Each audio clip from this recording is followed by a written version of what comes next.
and ubona umuntu idlozi lakhe liqubuka likhuluma nina bobani man thokoza gogo yabo thokoza gogo. And with me it did not happen. Like I would just literally go in the water. Emakhosini bogogo nabo mkhulu ngiyanamukela ku channel yami uhleli nesalukazi intombi endala uGogo Patricia. So yeah, so a lot of you are like, okay, probably Gogo, why are you calling yourself Gogo Patricia? Because we know Patricia igama lakho langempela nkosi yami. So I prefer to protect my identity. I protect people that I work with. I protect my gift. I protect my spirituality, because now social media where not everybody is watching with good intentions. Omunye ubukele ngoba uthi gogo, I'm learning something from your channel, from your videos. Then kukhona omunye ongena ngenhloso ethize, right? So yep, I'm Gogo Patricia. Yes. So namhlanje sizokhuluma ngetopic ebaluleke ngendlela eyisimanga. I want to speak to somebody who says Gogo, how do I differentiate between Idlozi neThonga? Right, so Idlozi, guys, it's abantu babephila njengami nawe phakathi kwenyama negazi baphefumula, but then abazange balungisa izinto zabo basaphila. Omunye kuthola ukuthi ukhokho wakho wayenesipho sabantu abadala kodwa azange leso sipho ayentwasweni noma azange aphakame asukume.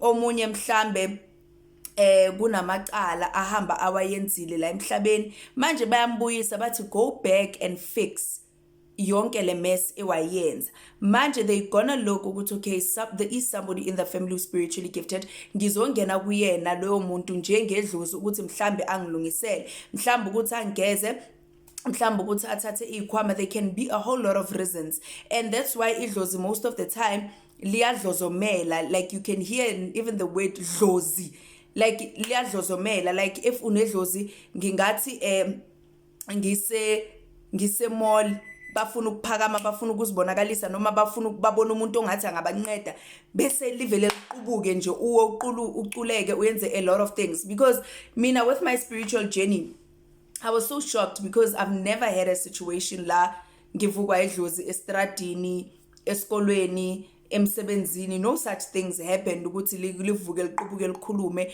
noma kuyenzakaleni, you know. And I remember when I started with my spiritual journey, we would go to the waters and ubona umuntu idlozi lakhe liqubuka likhuluma nina bobani man thokoza gogo yabo thokoza gogo. And with me it did not happen. Like I would just literally go in the water, and though I could feel something is happening, because I remember with my isithunywa mina when siqala ukukhuluma sakhuluma ngisemanzini ngisempophomeni, but now ngangikhuleka. You understand that ngangikhuleka, and all of a sudden I could feel something taking over my body.